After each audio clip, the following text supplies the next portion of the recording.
이제부터. 예, 안녕하세요. 예, 오늘은 여러분들한테 통계 패키지 사용에 대해서 설명을 드릴 텐데요. 기본적으로 미니탭에 대한 기본 조작과 여러분들이 이제 그 기초 통계학의 여러 가지 그림이나 기술 통계나 확률 분포를 하는 부분까지 설명을 드리겠습니다. 예, 다음 시간에는 우리가 가설 검정에 관계된 여러 가지 신뢰 구간 만들고 이런 작업들 측에서 아마 가능하면 그 페어티 테스트까지 여러분들이랑 같이 다 작업을 할 생각입니다. 자, 통계 소프트웨어라고 하는 것은 사실은 여러분들이 가장 익숙한 거는 엑셀에서 통계의 기본적인 그림을 그려줍니다. 자료 입력, 일괄되는 형태가 스프레드시트 형태로 되어 있기 때문에 우리가 많은 경우에 데이터가 스프레드시트로 되는 걸 많이 보기 때문에 되게 좋고요. 그리고 간략한 통계 함수나 차트 등을 그릴 수 있는 또 이제 간략한 통계 기능도 가능합니다. 그래서 엑셀을 이용한 통계 분석이라는 책들이 옛날에 많이 나왔었어요. 근데 제가 실제로 엑셀을 갖고 통계 분석을 해보려고 하면요. 제약점이 너무 많아요. 너무 많아서 저는 엑셀 갖고 통계 분석하려고 하질 않습니다. 그래서 옛날에는 엑셀로도 가르쳤는데 이제는 더 이상 엑셀은 가르치지 않습니다. 그 이유는 통계 기능이 너무 약하기 때문입니다. 그거에 비해서는 통계 패키지가 통계 처리 기능이 매우 뛰어난데 그럼에도 불구하고 옛날에 엑셀을 가르쳤던 이유는 뭐냐면요. 얘네들이 다 돈이 꽤 돼요. 꽤 비싸요. 그래서 이 패키지가 없으면 여러분들이 이걸 쓸 수가 없어요. 물론 이제 얘들 평가판을 뭐 한 달 정도 쓸 수 있도록 좀 되어 있는데요. 평가판이 딱 지나고 나면 여러분이 돈을 내야 됩니다. 옛날에는 또 이제 얘네들이 그래도 이 평가판을 푸는 게 그렇게 어렵지 않았어요. 그래서 평가판을 풀어서 많이 썼거든요. 특히 이제 SPSS 같은 경우는 평가판을 풀어서 보통 대학원생들은 일을 많이 했습니다. 그런데 요새는 점점 이 평가판을 풀고 쓰는 게 어려워지기 시작하고요. 그리고 기업에서는 뭐 이러다 걸리면 뭐 그냥 큰일 나죠. 큰일 나서 이 유료 회원이 아닌 상태에서 이거를 쓴다는 게 점점 어려워지고 있어요. 어려워지고 있습니다. 그러다 보니까 이제 엑셀을 이용해서 어떤 작업을 해보겠다는 생각을 많이 하게 되는데 이 엑셀은 아까 말씀드린 것처럼 정말로 리미티드 됐어요. 이걸로 제대로 통계 패키지를 돌리려고 하면 정말 좀 짜증이 날 정도로 힘듭니다. 그러니까 물론 이제 T-테스트까지는 돼요. 근데 리그레션 모델이나 이제 조금 더 복잡한 통계 분석을 엑셀로 하려고 그러면 저 계산기 갖고 컴퓨터가 대신할 수 있다고 생각. 그러니까 매트랩을 우리가 갖고 이제 매스매티컬 그 계산을 많이 하는데 계산기 갖고 하는 게 한계가 있듯이 이 엑셀을 갖고 처리하는데 한계가 많습니다. 그래서 더 이상 엑셀을 쓰지 않습니다. 그리고 특히 안 쓰는 이유가 뭐냐면요. 이게 이제 커져서 그래요. 이게. 이 오픈소스 소프트웨어들이 만들어졌는데요. R이라고 하는 것과 파이썬이라는 게 만들어졌어요. 이 R하고 파이썬이라고 하는 소스에는요. 그 내부에 여러 가지 라이브러리라는 말도 쓰기도 하고 패키지라는 말 쓰기도 하는데 여러 가지 함수들을 개발한 여러 가지 라이브러리나 패키지가 개발돼서요. 여러분들이 생각할 수 있는 거의 모든 통계 처리가 이 R과 파이썬으로 됩니다. 단데 또 뭐죠? 다 공짜예요. 근데 얘가 갖고 있는 가장 큰 문제는 뭐냐면요. 얘는 메뉴 드리븐이 아닙니다. 얘는 프로그래밍 드리븐입니다. 프로그래밍 드리븐인데 문제는 뭐냐면 얘는 학습과 시간의 노력이 아주 많이 들어갑니다. 왜 많이 들어가냐면 그 R이라고 하는 랭귀지 자체가 좀 이해하기가 좀 힘든 랭귀지고요. 그리고 필요한 패키지를 다 이해한다는 건 더욱더 힘든 얘기입니다. 파이썬은 파이썬 자체는 그렇게 어려운 랭귀지는 아니라고들 말을 하는데 그런 면도 있어요. 근데 파이썬을 갖고 통계 분석을 하려면요. 기본적으로 넘파이하고 판다스하고 매트랩 라이브러리라는 세 개의 라이브러리를 기본적으로 알고 있어야 돼요. 거기다 스탯 모델이라고 하는 또 패키지를 써야만 쓸 수가 있습니다. 그러니까 내가 파이썬을 가지고 통계 패키지를 돌리겠다는 생각을 하려고 하면 최소한 한 과목 이것만을 듣고 난 다음에나 가능해요. 그러니까 우리가 수업을 들으면서 야 그럼 파이썬으로 할게 하면서 설명을 드릴 수 있는 상황이 못 돼요. 그게 이제 여태까지 얘를 안 써왔던 이유예요. 얘네들이 나온 지는 벌써 20년 이상 됐는데 얘들을 상당히 많이 안 썼습니다. 얘를 안 쓰고 사실은 많은 사회과학자들은 SPSS를 썼어요. SPSS는 사실은 Statistical Package for Social Science예요. 그러니까 이게 사회과학 논문에 많이 썼는데요. 이 사회과학 논문에 많이 썼는데 우리가 왜 많이 했냐면 이게 경영학에서 많이 썼어요. 경영학 쪽에서 이 SPSS를 상당히 많이 썼습니다. 그래서 많은 논문들이 이 SPSS로 통계 패키지를 가지고 처리한 것들이 많이 나와 있고요. 데이터 마이닝 기능을 요새 추가시켰고 여러 가지 버전들을 우리가 학교에서 구입해서 사용하고 있습니다. 근데 이 비용이 굉장히 비싸요. 그러니까 우리 대학 버전은 상당히 싼데도 대학에서 이것 쓸 때 3천에서 5천만 원 정도가 들어가요. 여러분들이 쓸 수 있도록 하려고요. 그리고 얘네들을 몇 년에 한 번씩 계속 뭐죠? 업그레이드 시켜줘야 돼요. 그래서 뭐 기업체에서는 더 비쌉니다. 옛날에는 그나마 이거를 해적판으로 쓸 수 있기가 쉬웠는데 점점 해적판으로 쓰는 게 어려워지기 시작했습니다. 그에 반해서 미니탭이라고 하는 것은 SPSS랑 비슷한데 기본적으로 미니탭은 사회과학 데이터 분석이 아니라 식스시그마를 위해서 만들어졌어요. 식스시그마는 뭐에 쓰는 거냐면 품질 쪽에서 쓰는 겁니다. 품질공학 쪽에서 하는 건데요. 그러니까 공대에서 쓰는 거죠. 품질공학을 위해서 만들어진 미니탭이라고. 미니탭이라는 건 이름 자체가 맞으면 작아 보이죠. 그래서 사실은 미니탭이 SPSS보다 훨씬 더 사용하기 편한 면이 좀 있어요. 특히 엔지니어링 분야에서 편한 부분이 있습니다. 지금 19 버전을 원래 샀었는데요. 작년에 제가 19 버전을 샀습니다. 그래서 올해 여러분들한테 설명드리는 건 19 버전을 가지고 설명을 드리려고 합니다.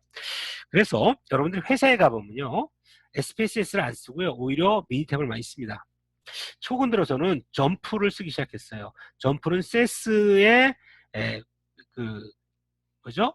이 메뉴 드리븐 버전으로 만들어진 건데 요새는 사실은 회사에서는 점프를 쓰기 시작하는 경우가 상당히 많습니다. 그 외에도 스탯 그래픽스나 디자인 엑스포트 같은 다양한 통계 패키지가 존재해요. 이런 통계 패키지를 가지고 뭐하죠? 여러분들 작업을 시작합니다. 왜냐하면 이게 데이터가 사이즈가 좀 커지면요. 통계 패키지 지원이 없이는 여러분들이 작업을 할 수가 없어요. 없는 그런 문제점을 갖고 있어요. 근데 여러분들이 지금 미니탭 19 버전은요. 그냥 지금 여러분들이 평가반을 다운로드 받으면요. 그냥 다운로드 받아서 쓸 수가 있습니다. 그냥 다운로드 받으면 됩니다. 제가 여러분들 가능하면 다운로드 받으라고 했는데요. 저는 지금 19 버전 정식 버전에 그거를 받아서 쓰고 있습니다. 왜냐면 옛날에는 안 그랬는데 제가 옛날에 한번 19 버전을 썼었어요. 그리고 며칠 전에 다시 19 버전을 올리려고 했더니 얘가 이제 안 해주더라고요. 그러니까 뭐 내가 아이디를 이미 했기 때문에 돈으로 사셔야 됩니다 하고 떴더라고요. 그리고 연구 버전을 사시려면 100만 원입니다. 이렇게 나왔어요. 1인 유저가요. 예, 뭐 학교 버전은 그거보다 좀 쌉니다. 싸지만 저희가 19 버전을 샀습니다. 보통 이 버전들을 한번 사면 얘네가 2번까지는 서포트를 해줘요. 그러니까 우리가 19 버전을 샀으니까 21 버전까지는 얘네가 지원을 해줍니다. 그래서 아마 앞으로 한 5년 정도는 저희가 이제 미니탭 버전을 갖고 여러분들한테 큰 무리 없이 서비스를 할 수 있을 것 같아요. 근데 5년 후엔 또 한번 사야 돼요. 사야 되는데 뭐 학교 버전은 싸요. 그래서 우리가 75 유저를 쓰고 있는데 한 1,000만 원 들어갑니다. 그래서 5년에 1,000만 원 뭐 쓰죠. 뭐 쓸만하죠. 그래서 우리가 지금 쓰고 있으니까 여러분들은 일단 평가반을 다운로드 받으십시오. 그리고 여러분들이 학교에 오시면 학교에 그 203하고 538에는 저희가 정식 버전의 라이센스가 되어 있는 버전을 깔아놓겠습니다. 여러분 쓸 수 있게끔 만들어 놓겠습니다. 그렇게 쓰실 수 있겠고요. 물론 이제 지금 다운 받으시면 30일 쓸 수 있기 때문에 6월 말까지는 쓰실 수 있어요. 6월 한 15일까지 쓸 수 있겠죠. 6월 15일 이후에는 어떻게 됩니까? 학교 오셔서 해야 됩니다. 그렇게 된다고 생각하시면 되겠습니다. 그런데 왜 제가 미니탭을 적게 가리키려고 하냐 하면 이쪽으로 완전히 움직이고 있는데 움직이는 이유가 요새 이제 우리 학교에 우리 산업공학과의 큰 이슈죠. 빅데이터고 데이터 사이언스 분야가 이제 핵심 기술로서의 중요성이 강조되고 있어요. 그러다 보니까 저희가 이게 힘들더라도 일로 가야겠다는 의사결정을 내렸습니다. 내려가지고 SPSS는 더 이상 저희가 버전 업데이트를 안 하기로 결정을 했어요. 3, 4년 만에 4천만 원, 5천만 원을 드리긴 너무 힘들고 또 SPSS보다 이 R이나 파이썬 길이 훨씬 막강하기 때문에 저쪽으로 움직이자는 결정을 내렸고 미니탭은 뭐 그래도 가격이 얼마 안 되니까 한 번만 더 하고 그냥 정리하는 걸 하고 궁극적으로 어디로 간다? 일로 가겠다 하는 의사결정을 내렸습니다. 여러분들이 이미 지금 데이터 스트럭처 알고리즘에서 야오야 교수님이 파이썬을 가르치고 계실 거예요. 그리고 2학년 2학기 때 뭘 배우냐면 DS 개론을 설명합니다. DS 개론을 저는 옛날에 R로 가르쳤어요. 근데 올해부터 저도 파이썬으로 바꿨습니다. 그 이유는 대세가 파이썬으로 가는 것 같아요. 그래서 파이썬으로 바꿨습니다. 그래서 여러분들이 내년에는 꼭 데이터 사이언스에서 파이썬을 들으십시오. 들어야 될 이유가 뭐냐면 3학년 2학기 때 데이터 마이닝이라는 과목이 있습니다. 그 데이터 마이닝 과목이 우리 학교의 필수 과목으로 변경됐어요. 이번에 작년 2년 전인가 우리가 변경시켰습니다. 시뮬레이션을 이제 데이터 마이닝으로 전공시켰는데, 그 전까지는 데이터 마이닝을 석 교수님께서 이석룡 교수님께서 SPSS에 있는 데이터 마이닝을 가지고 설명을 하셨어요. 근데 올해부터는 파이썬으로 갈 겁니다. 그러니까 2학년 때 파이썬을 안 배워놓으면 3학년 때 수업에서 파이썬을 따라갈 수가 없어요.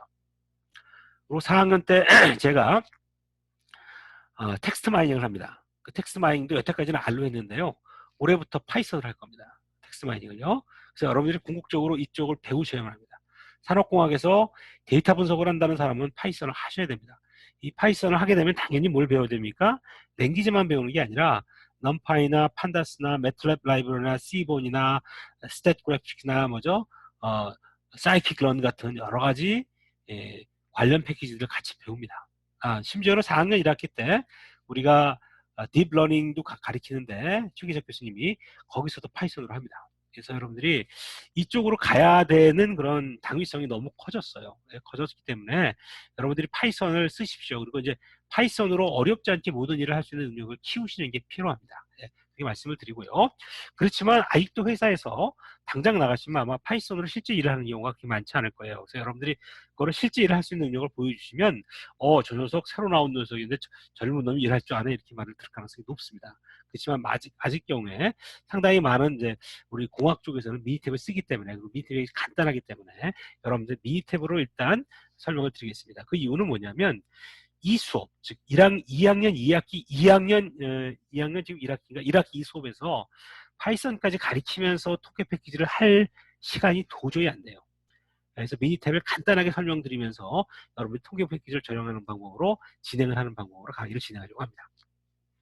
자, 미니탭 하면은 이렇게 생겼어요. 여러분들 일단 미니탭을 다 깔아보시고요. 미니탭을 까면 여기 미니탭이 이렇게 뜹니다. 버전이 뜨는데 제가 한번 눌러볼게요. 더블 클릭하면 미니탭이 이렇게 뜰 겁니다. 뜨면 기본적으로는 화면이 뭐가 뜨냐면 3개가 떠요. 이게 이제 18번 전부터 이렇게 바뀐 것 같아요. 제가 16버전이 이렇게 안 돼 있었거든요. 근데 이번에 화면이 많이 바뀌었더라고요. 화면이 많이 바뀌었는데 크게 3섹터로 나눠집니다. 여기가 탐색기라는, 옛날에 없었던 거거든요. 탐색기라는 섹션이 들어왔고, 여기 출력창이라고 하는 게 나왔고, 여기 데이터셋이라는 게 나왔었어요. 그리고 여기서 내가 보기에서 명령줄과 기록을 누르면 여기 명령줄하고 기록이라고 하는 파트가 더 뜨게 되어 있습니다. 그래서 여기서 설명드리는 것처럼 화면을 뜨게 되면 어떻게 설명된다? 일반적으로 요 기록창하고 명령창은 잘 안 뜹니다. 원래 안 뜨는데 아까 말한 것처럼 보기에 들어가서 이렇게 하면 작업이 뜨는 거고요. 이 탐색기라는 게 만들어지고 출력창이라는 게 뜨고 데이터 시트가 이렇게 뜨는 형태로 모양이 만들어져 있습니다. 그래서 실질적으로 내가 어떤 데이터를 하고 난 다음에 여기서 명령문을 치면 결과가 여기에 나타나는 형태로 나타나고, 내가 여러 가지 작업을 하면 여러 가지 작업한 내용도 여기 주르륵 쓰입니다. 옛날에 이 기능이 없었거든요. 근데 이 기능이 있으니까 좀 편하더라고요. 제가 왜 편하냐면 과거에 했던 걸 탁 찍으면 그게 뜨거든요. 옛날에 막 스크롤링해서 봤는데, 그리고 필요하면 2개의 창을 같이 보여줄 수 있게끔 만들어주는 작업이 있어서 되게 편한 기능이더라고요. 이 기능은요. 근데 이 기능은 잘 안 써요. 그래서 잘 안 띄우는 것 같아요. 안 띄우는 것 같습니다. 자, 그래서 간단하게 보면 탐색창이라는 게 있고 출력창이라는 게 있고 데이터창이라는 게 있습니다. 이 세 가지는 아주 필수적인 거기 때문에 정확히 알아주시기 바랍니다. 프로젝트의 결과 제목 리스트가 실행 순서대로 표현된다. 무슨 말이죠? 내가 작업을 하면 작업 순서대로 맨 먼저 뭐죠? 기말대 중간에 산점들을 찍었고 기말 통계량을 내가 뽑았고 그 순서대로 쭉 작업이 진행이 되는 게 쓰여진다, 이렇게 말씀이 될 수 있겠고요. 그리고 내가 해당 제목 리스트를 선착하면 뭐죠? 출력창에 그 결과가 딱 뜹니다. 그러니까 항상 지금 커런트한 게 떠 있는데 옛날에 한 걸 보려고 하면 이게 누르면 뜰 수 있는 그런 작업이 가능하다고 만들어져 있고요. 그리고 우리가 이 프로젝트 내에서는 사실 여러 개의 워크시트를 가질 수 있게 돼 있고요. 이 워크시트별로 모든 작업들이 만들어져 있다고 합니다. 지금 제가 워크시트를 보죠. 밑에 2개가 있죠. 이게 흡수라고 하는 거, 흡수 WI라고 하는 2개의 파일이 있잖아요. 그럼 제가 워크시트가 두 장이 깔려 있는 거예요. 요걸 누르면 요거에 관계되는 게 뜨고 요걸 누르면 요거에 관한 놈이 떠오를 수 있도록 만들어 놨다. 그 설명을 드리겠습니다. 사실은 탐색기에서는 직접 내가 작업을 하는 건 아니고요. 여기서 작업을 하는 건데 그 내용들이 뭘 했다는 걸 보여주는 거고 내가 했던 걸 찍어보면 그게 나온다 이렇게 생각하시면 되겠습니다. 출력창, 옛날에는 출력창이 세션창이라는 거하고 그래프창을 분리시켰어요. 근데 이번엔 짬뽕을 시켰더라고요. 짬뽕을 시켜서 분석을 실행한 후 그래프나 어떤 결과값들을 한꺼번에 여기다 표시해주는 형태로 만들어 놨고요. 여기서 또 재밌는 게 옛날에는 없었는데 두 개의 결과를 분석할 수 있기 위해서는 탐색기에 다른 결과에서 오른쪽 클릭을 하고 난 다음에 오른쪽 마우스를 클릭하면 두 개가 같이 된대요. 근데 제가 해봤더니 처음 해봤거든요. 이번에요. 여태까지 제가 16 버전으로 쭉 해왔기 때문에 그런 기능이 없었는데 되게 편하더라고요. 그래서 이게 두 개를 같이 볼 수 있는 거 되게 편하겠구나. 그런 것들이 이제 탐색창이 나옴으로써 나온 장점이었다는 생각이 듭니다. 워크시트가 사실은 제일 중요해요. 워크시트에 내가 실제 데이터를 갖고 있으니까요. 여러 개가 있는데 지금 활성화된 시트를 먼저 보여줍니다. 지금 무슨 말이냐면 지금 현재 이놈은 뭐가 되는 거죠? 요 놈이 활성화되어 있는 거예요. 이 밑에 또 하나 놈이 있어요. 여러 개의 파일이 있을 수 있어요. 요 클릭을 잡으면 지가 그걸 뜨게 됩니다. 그리고 실제적으로 여러 개의 데이터 창에 여러 개의 워크시트 사용할 수 있지만 데이터 분석은 누굽니까? 활성화된 워크시트에 대해서 사용합니다. 여러 개가 있는 것 중에서 활성화된 놈에 지칭한다는 걸 설명할 수 있겠습니다. 명령줄하고 규정줄은 그 전에 없었던 거예요. 없었던 거고 이게 그렇게 필요할 거라고 생각하지는 않습니다. 왜냐하면 미니탭은 뭐에 의해서 이루어지지 않습니까? 명령어로 진행을 하지 않습니다. 명령어로 진행하지 않고 메뉴 드리븐으로 진행하기 때문에 명령문을 직접 집어넣고 하는 작업이 별로 없습니다. 근데 이걸 여기 집어넣은 이유는 그런 것 같아요. 왜냐하면 아까 말씀드렸죠. R하고 파이썬이 이제 대세로 등장하기 시작했어요. 근데 R하고 파이썬은 뭐로 한다고요? 메뉴가 없어요. 다 커맨드 드리븐으로 돼 있습니다. 근데 이제 그 커맨드 드리븐이 갖고 있는 가장 큰 장점은 뭐냐면요. 파일을 그냥 저장할 수가 있어요. 파일을 저장해 버리면 그 파일을 갖고 다른 사람이 똑같이 그 작업을 할 수가 있어요. 그리고 과거 작업을 그대로 할 수 있어요. 근데 메뉴 드리븐으로 하면요. 과거 작업을 저장하는 게 별 의미가 없을 때가 상당히 많아요. 그러니까 작업한 것이 깨끗한 형태로 들어와 있지 않은 상태가 많기 때문에 제가 메뉴 드리븐으로 작업을 할 때는 일반적으로 어떻게 작업을 하냐면 그냥 그 데이터 파일만 저장해 놔요. 원래는 이 전체 파일을 저장하는 거를 프로젝트라고 하는데 결과나 중간에 일어났던 이런 것들을 하나도 저장 안 합니다. 그리고 최종 뭐만 집어넣죠? 워크시트만을 집어넣습니다. 그리고 그 워크시트가 있으면 내가 언제든지 필요한 작업을 할 수 있게 되겠죠. 그래서 사실 명령줄을 잘 쓰지 않습니다. 여기는 뭐냐? 메뉴 드리븐 때는 잘 쓰지 않아요. 근데 이게 정말 재밌더라고요. 제가 제가 2016년부터 R을 강의 시작했는데 한 3, 4, 이번에 내년 4년째가 되는데 네 번째 강의 시작하는데 저는 처음에는 메뉴 드리븐이라고 하는 게 너무 편하고 그 커맨드 드리븐이 정말 불편한 거라고 생각을 했었거든요. 저도요. 근데 여러 명이 커뮤니케이션 할 때는 진짜 커맨드로 하는 게 편하더라고요. 그리고 리프로듀서빌리티라고 그러는데요. 지난번에 했던 거를 그대로 반복할 수가 있기 때문에 명령문으로 파일을 갖고 있으면요. 이게 되게 편리하더라고요. 그래서 궁극적으로 이제 명령문이나 이런 기록창들의 중요성이 강조되고 있죠. 이건 사실 어떻게 보면 스크립트라고 하면 됩니다. 스크립트 창이라고 생각하면 되거든요. 스크립트 창을 실제적으로 R이나 파이썬을 쓰게 되는데 그런 것들을 활용할 수 있다는 말씀을 좀 드리겠습니다. 자, 그러면 이제 통계 패키지 그중에서도 특히 뭐죠? 메뉴 드리븐이에요. 메뉴 드리븐. 메뉴를 중심으로 한 통계 패키지를 진행할 때는 다음과 같은 절차를 따라갑니다. 제일 먼저 뭘 하냐면 데이터를 가져와야 돼요. 데이터를 가져와야 되는데 데이터를 가져올 때는 일반적으로 데이터 파일을 불러들이는 경우를 많이 씁니다. 그러니까 엑셀 데이터나 데이터베이스나 여러 가지 텍스트 파일을 읽어드리거나 이렇게 불러오거나 아니면 아까 그 워크시트에서 직접 데이터를 입력하면 됩니다. 두 가지 방법을 많이 쓰게 돼 있어요. 그러니까 여러분들이 이제 연습 문제 풀 때는 데이터가 작으니까 그냥 여러분들이 뭐죠? 직접 데이터를 입력하시면 돼요. 그런데 실제적으로 여러분들이 데이터 파일이 뭐 오브저베이션이 한 100개를 넘어간다. 그러면 그걸 입력하는 거 되게 어려워져요. 그럴 때 일반적으로 엑셀에서 데이터를 만져갖고 읽어 들여옵니다. 또 그렇게 하는 이유가 뭐냐면요. 이 데이터 편집기가 물론 미니탭에서도 데이터 편집을 할 수 있는 기능이 있어요. 있는데도 불구하고 엑셀에서 하는 것보다는 훨씬 불편합니다. 그래서 엑셀에서 다 정리하고 난 다음에 최종화된 놈을 갖고 오는 게 훨씬 더 편해요. 그리고 심지어는 엑셀보다도요, 파이썬이나 R이 훨씬 더 편해요. 데이터를 만지기가요. 이게 왜 만지기가 편하냐면요, 여러 가지 조건으로 뽑고 또 미싱 밸류가 있고 이런 거를 이거 우리가 데이터 프로세싱이라고 해요. 사전 처리라고 하는데, 이런 다양한 데이터 사전 처리라는 게 데이터 사이언스 무지하게 중요한데, 이런 데이터 사전 처리를 할 때 상당히 많은 시간이 들어가거든요. 이런 시장이 들어갈 때 이 통계 소프트웨어나 엑셀로 하는 건 한계가 아주 많습니다. 거기에 비해서는 파이썬이나 R이라고 하는 것은 상당히 데이터를 편집하는 능력이 되게 뛰어납니다. 그래서 나중에 여러분들이 이제 미니탭에 들어가면 편집 기능이 다 있어요. 있음에도 불구하고 실제적으로 미니탭에 와서 편집하는 경우는 별로 없습니다. 다만 편집하는 경우는 뭐냐면 갖고 왔는데, 이미 다 편집해서 갖고 왔는데 여기서 또 조그마한 편집을 하고 싶다. 그랬을 때는 여기서 편집을 할 수는 있어요. 근데 대부분의 경우는 미리 작성된 파일을 읽어오는 게 일반적인 방식이다, 이렇게 생각하시면 되겠습니다. 데이터를 가져왔어요. 데이터를 읽어오면 어떤 형태가 돼요? 이런 형태가 돼요. 어디 갔냐? 안 읽어봤나 내가? 읽어올게요. 네. 데이터 열기로 들어가죠. 열기 들어가서 제가 여러분들한테 파일을 하나 죄송합니다. 해놨을 거예요. 데이터에다가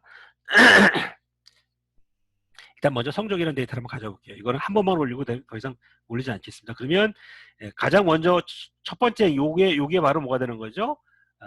변수 0이 되는 거고요. 그 밑에부터는 뭐가 다 그게 된다는 걸 설명해 주는 겁니다. 그래서 눌러주면 데이터를 싹 가져옵니다. 자, 이게 무슨 말이죠? 예, 지금 제가 번호, 출결, 숙제, 퀴즈, 소개, 중간고사, 기말고사, 종합. 제가 옛날에 토익 성적도 내라 그랬거든요. 토익 성적, 거기에 따라 최종 성적. 토익 성적 945점짜리네. 아, 이 녀석 8도 플러스 받았네. 야, 재수 없는 놈이죠? 예, 그런 것 같아요. 제가 봐도요. 예, 이렇게 하여튼 제가 성적을 냅니다. 예, 이렇게 성적을 내는데 데이터를 갖고 오는 거죠. 예, 이런 데이터가 그래도 꽤 데이터 사이즈가 그래도 뭐 그때만 해도 제가 2학년 가르친 거니까 2학년 때는 제가 성적을 다 받았어요. 45명이 시험을 받고 수업을 들었고 성적을 이렇게 매겼습니다. 제가요. 예. 이렇게 데이터를 가져오는 작업을 제일 먼저 하죠. 데이터를 파일이 들어옵니다. 그래서 파일이 들어온 거고요. 제가 아까 어떻게 했냐면 파일에서 제가 나중에 또 나올 거예요. 열기에서 내가 필요한 것을 클릭해주면 얘가 데이터를 이렇게 갖고 와요. 갖고 와서 지금 제가 작업을 해준 상태고요. 그래서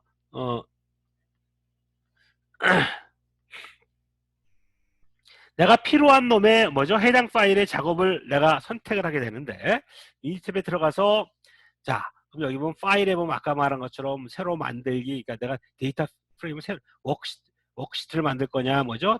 그 프로젝트를 만들 거냐, 열기, 저장하기 뭐 이런 것들이 쭉 있겠죠.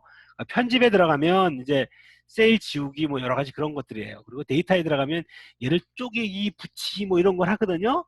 여기서 하지 마세요. 여기 다 있는데 어디서 해요? 엑셀에서 다 하고 오세요. 저는 항상 그렇게 합니다. 아니면 가능하면 이제 저는 이제는 파이썬에서 합니다.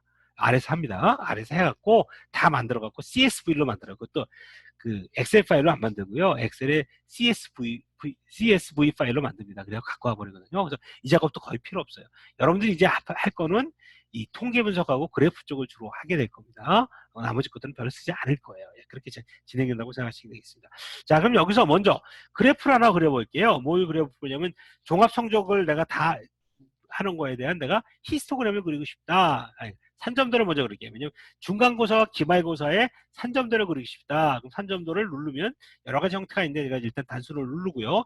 Y변수에다가 내가 기말고사를 넣고 X변수에다가 중간고사를 넣었습니다. 예, 이렇게 집어넣고 나서 제가 눌러보면 짱 돌아가서 그림이 이렇게 탁 뜹니다. 예, 이게 뭐죠? 요게 뭐라는 거죠? 요게 데이터 창. 여기가 뭐라고요? 여기가 내가 지금 기말대 중간에 산점도를 찍으라는 게 나온 거고요. 거기에 맞춘 여러 가지 기록들이 떴어요. 그리고 결과값이 그림이 여기 찍혔습니다. 중간고사 야 얘는 50점 받은 놈이 기말고사 1등 했네. 야, 이런 놈들이 있죠. 예, 예, 예.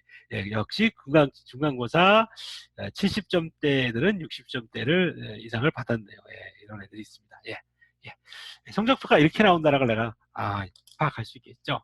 자, 여기서 뭘 작업을 했냐면 제가 그래프라는 거에 들어가서 산점도라는 걸 들어가서 내가 필요한 것들을 다 클릭을 하고 데이터를 다 집어넣고 나서 확인을 눌렀죠. 요런 뭐죠? 필요한 세팅을 잡아주는 작업을 메뉴를 들어가서 메뉴에서 들어간 다음에 내가 필요한 값들을 집어넣게 됩니다.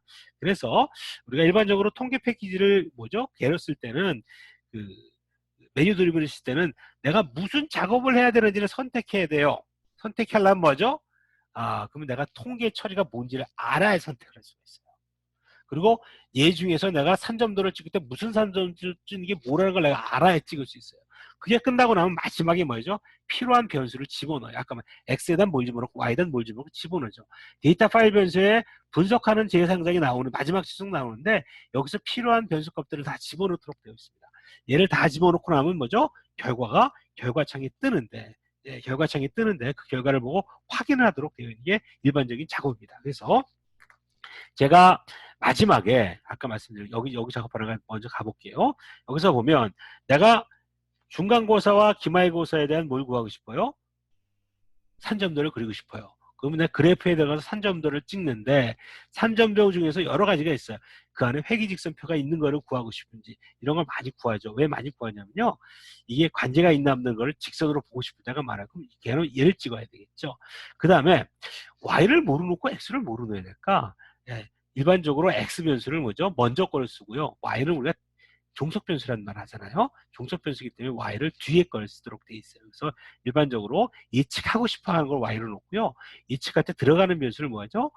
x 변수를 집어넣게 되고 그 외에도 여러 가지가 있죠. 예, 이렇게 쭉 눌러보면 이번 직선이 나왔죠. 그러니까 내가 뭘 눌렀냐에 따라서 어떤 결과가 나오는지가 달라져요. 그럼 내가 뭘 눌러야 될지를 내가 알아야만 하죠. 알지 못하면 사실은 통계 분석을 할 수가 없습니다. 예, 그리고 나중 가면요. 결과 분석을 하는 것도 먼저 내용을 모르면 결과 분석을 이해할 수가 없어요. 예, 그런 작업들이 좀 이루어진다 이렇게 말씀을 드릴 수 있겠습니다. 예, 그리고요. 요 절차는 이런 절차는 누구죠? 누구랑 똑같습니까? SPSS만 미니탭만이 아니라 SPSS도 마찬가지고 CS도 마찬가지고 점프도 마찬가지고 데이터를 갖고 왔고요. 필요한 메뉴를 찾아 들어가고요. 거기에 필요한 답을 집어넣고요. 마지막을 누르면 결과가 나옵니다. 그럼 그 결과를 내가 해석할 능력이 있어야만 하는 거죠. 이 해석도 마찬가지죠. 내가 정확하게 그 내용을 모르면 해석을 잘 못해요. 그 문제가 존재합니다. 자, 그럼 첫 번째 우리가 해야 될 일은 데이터 입력에 대해서 관심이 있어야 되겠죠. 데이터 입력을 다시 보도록 하겠습니다. 워크시트 및 엑셀 파일 같은 데이터 파일이 포함된 파일을 하나 이상 열 수가 있습니다. 여러 개를 열 수 있어요. 제가 첫 번째 거니까 두 번째 거 열게요. 파일을 열면 해당 파일의 내용이 워크시트에 복사해 들어오게 됩니다.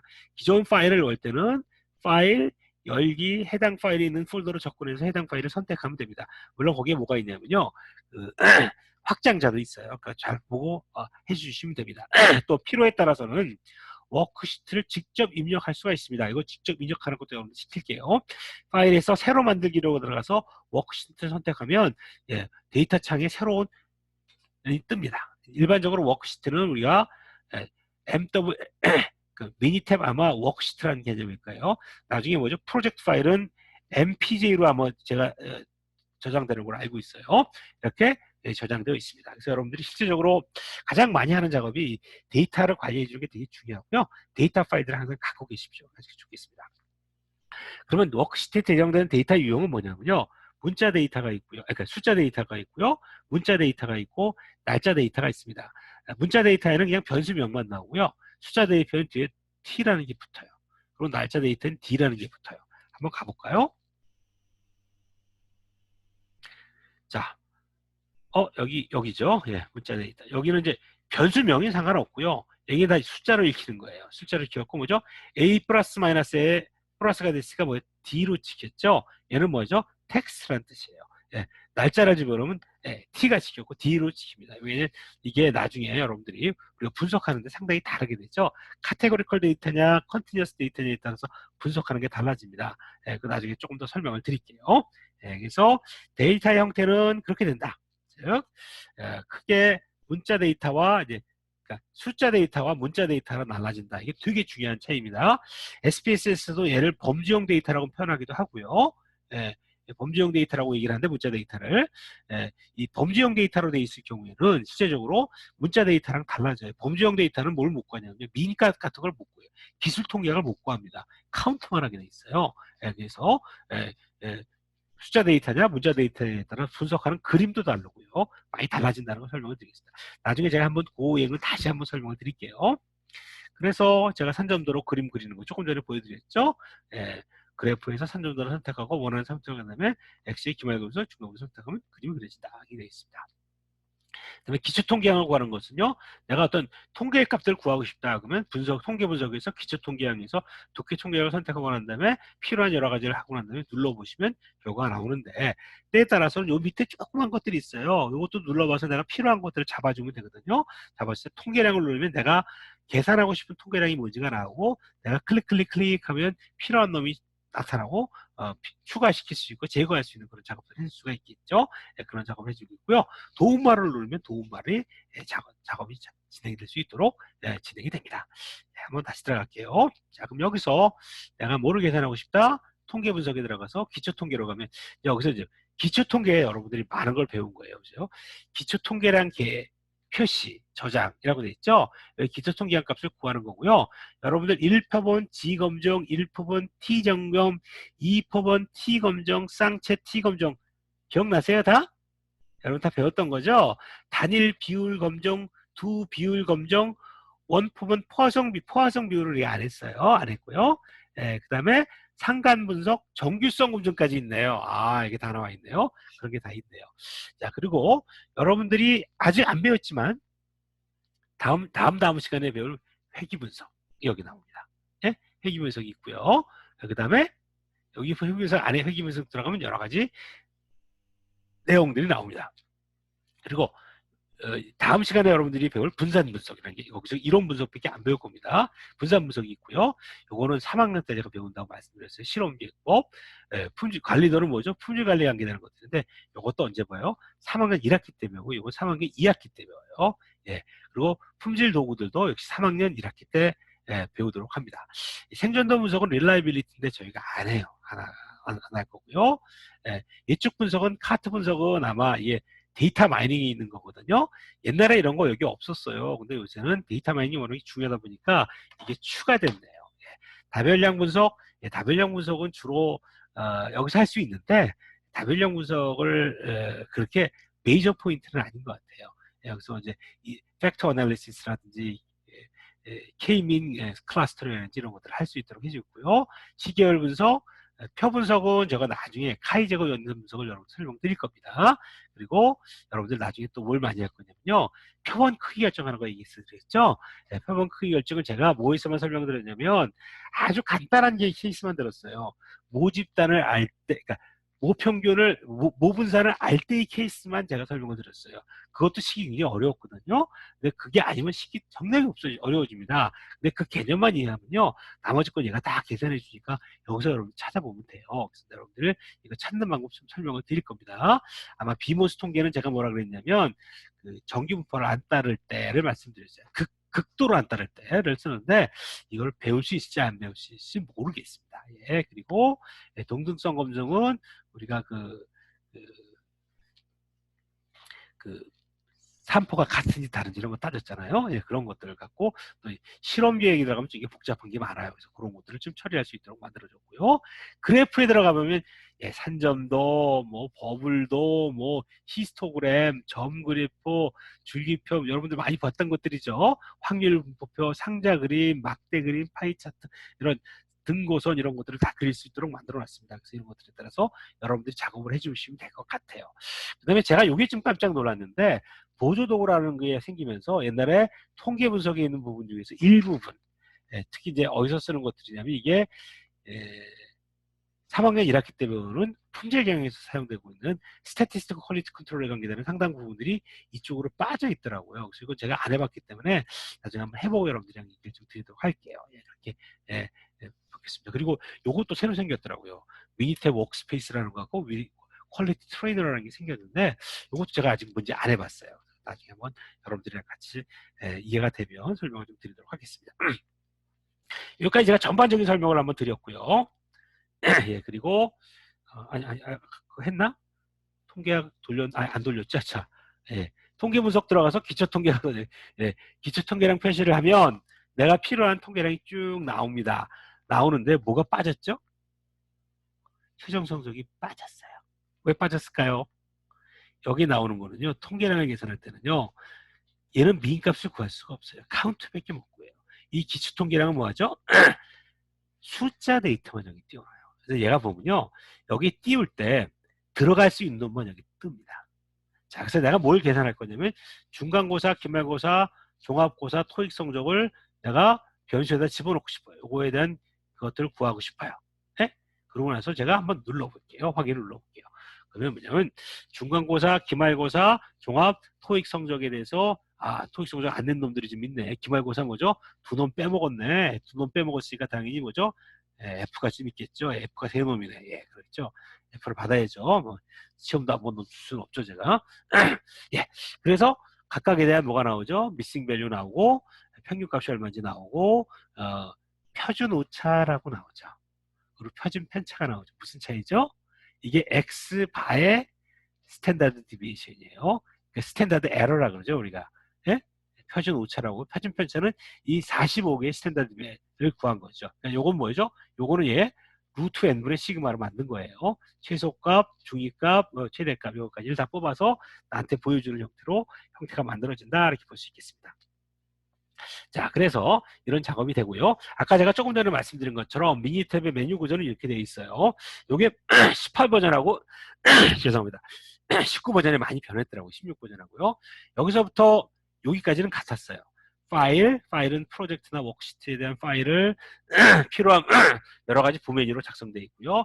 편집은 뭐 취소, 실행, 삭제, 복제 이런 것들은 워크시트 링크 같은 것들 편집 작업이 가능하고요. 데이터에도 역시 마찬가지로 워크시트에 대한 편집이 가능한데 저는 이거는 별로 쓰지 않으라고 추천합니다. 왜냐면 이거는 어디서 하나? 엑셀에서 먼저 만들어 갖고 오십시오. 물론 여러분들이 뭐 할 때 직접 입력할 때는 필요할 텐데 직접 입력할 때도 이런 작업이 많으면 여기서 안 하시는 게 나아요. 이거 불편합니다. 그래서 저는 그렇게 안 하고 있고요. 실제 여러분들이 많이 쓰는 놈은 요거까지예요. 특히 이 두 개를 많이 쓸 겁니다. 아까 제가 말씀한 통계 분석, 각종 데이터 분석을 위한 메인 문제가 포함되어 있고요. 그래프 분석은 그래프를 위한 각종 모양이 있습니다. 그리고 이 작업이 매우 쉽고 매우 편리합니다. 그리고 저도 깜짝 놀랐는데 보조 도구라는 데서 측정 시스템 분석이라든지 공정능력처럼 품질공학에 관련된 여러 가지 기법도 일로 뽑아놨더라고요. 왜 뽑아놨는지 제가 다시 한번 확인해 볼게요. 옛날에는 이게 다 통계 분석에 들어가 있었어요. 네, 설명을 드리고요. 그 다음에 뭐 도움말이 있는데 도움말을 옛날보다 완전히 바꿔버렸더라고요. 완전히 바꿔버렸는데 도움말을 읽고 작업을 하는 게 여러분들이 그 내용을 알면 이거를 읽으면 이해가 되는데 통계학을 아는 사람은 이해가 되는데 통계학을 모르는 사람은 이거 읽고 이해가 잘 안 돼요. 그게 가장 큰 문제 중에 하나일 수 있습니다. 그래서 여러분이 기본적으로 이 도움말을 차분하게 읽어보세요. 읽어보시는데 도움말만 갖고 이해가 안 될 때가 있습니다. 안 되면 할 수 없어요. 통계학에 대한 지식이 필요한 거예요. 어쩔 수가 없습니다. 예, 그렇게 돼 있고요. 도움말일 경우에는 아까 말씀드린 것처럼 전체 그 내용에 들어가 보면요. 대화 상자 내에 도움말이 계속 있습니다. 치우면 도움을 받을 수 있는데요. 한번 들어가 볼게요. 아까 우리가 통계 분석에서 기초통계를 누르면요. 제일 먼저 뭐가 뜨죠? 여러 가지가 뜨는데 도움말이라는 게 떠요. 그럼 도움말을 뭘 내가 할 거지? 도움말을 누르면 뭐가 되죠? 도움말이 옛날에는 옆에 이렇게 떴는데 얘는 아주 그냥 따로 이게 화면이 또 하나 그 파워포인트가 뜨더라고요. 떠서 지금 내가 말하는 뭐죠? 분석과 기초통계와 기술통계량에 대한 설명들이 쭉 나오더라고요. 나오고 개요, 예, 이런 것들이 쭉 있더라고요. 그래서 한번 쭉 읽어보시고요. 그 내용들을 이해하시면 될 것 같습니다. 그리고 아까 통계량이라고 내가 눌렀는데요. 통계량을 누르면 제가 지금 할 수 있는 통계 여기 나와 있는 게 평균, 표준오차, 표준편차를 구하라고 만들었고요. 분산은 제가 구하지 않으라고 그랬죠. 그러니까 내가 누르면 이게 생기는 거예요. 제가 난 누르고 난 4분의 값 필요 없고 이 정도만 하겠다. 최대 최소도 필요 없, 최소수는 있는 게 낫겠다. 이렇게 누르면 확인을 누르면 바뀌었죠. 예, 뭐가 생겼어요? 변동 계수가 만들어졌어요. 예, 아까랑 달리요. 그리고 3퀄타일하고 4퀄타일이 없어져 버렸네요. 예, 이런 식으로 변경된 것을 내가 작업해 줄 수 있습니다. 그리고 거기서도 마찬가지로 뭐죠? 내가 필요하면 여기 들어가서 얘가 뭔지 내가 모르겠다. 그럼 뭐예요? 도움말을 누르시면 돼요. 도움말을 누르시면 뭐죠? 해당 도움말이 뜹니다. 예, 좀 여기에 대해서 쭉 나오죠. 그럼 평균이 표준 오차란 뭔가? 표준 오차라는 것은 평균의 표준 오차를 사용하여 표본의 평균이 모평균이 얼마나 정확하게 추정하지 알 수 있습니다. 자세한 내용을 내면 모든 통계량 및 그래프의 SE 평균을 클릭하십시오. 이렇게 돼 있어요. 자, 이 말을요. 표준 오차가 뭔지 모르는 사람은 읽어도 이해가 잘 안 가요. 여러분들 이거 읽어서 이해가 안 가는 사람들은 제가 무지하게 많이 노력 들여서 설명했는데 아직 이해가 안 가시는 거고요. 근데 이게 어려운 개념이에요. X가 아니라 뭐죠? 표면의 평균은 X바죠. X는 노멀 디스트리뷰션 뮤의 시그마 따르면 X반은 뭘 따라간다고요? 노멀 디스트리뷰션 뮤의 n분의 시그마 제곱을 따라갔죠? 그 n분의 시그마 제곱이 표준 오차예요. 그 말을 쓴 거예요. 네, 평균의 표준 편차를 사용하며 평균의 표준 표본 평균의 모평균을 얼마나 이거는 뭐냐면 실제 모평균을 얼마나 정확하게 추정 그 표준 오차가 크면 클수록 에러가 많다는 거죠. 뭐요? 실내공간이 넓어지죠. 예, 그거를 설명하는 것입니다. 라고 말해놨어요. 자, 그러니까 이게 아는 사람은 읽으면 이해가 돼요. 즉 표준 오차와 표준 편차가 뭐가 다른 건지. 표준 편차는 데이터의 평균을 중심으로 얼마나 퍼져 있는 정도를 나타내는 것을 표준 편차라고 합니다. 이렇게 돼 있어요. 근데 통계학에서 이 개념을 모르는 사람은 이거 읽어봐야 소용이 없어요. 변동계수도 마찬가지예요. 이걸 아는 사람이 읽으면 이해가 되는데 모르는 사람이 읽으면 이해가 잘 안 가요. 그게 왜 통계학을 미니탭을 쓸 때도 통계학을 아는 사람이 미니탭을 쓰는 거랑 모르는 사람이 미니탭을 쓸 때 차이점이다 이렇게 생각하시면 되겠습니다. 예. 그래서요 이런 식으로 기본적으로 여기까지가 이제 여러분들이하고 1교시 때가 제가 수업을 드린 거고요.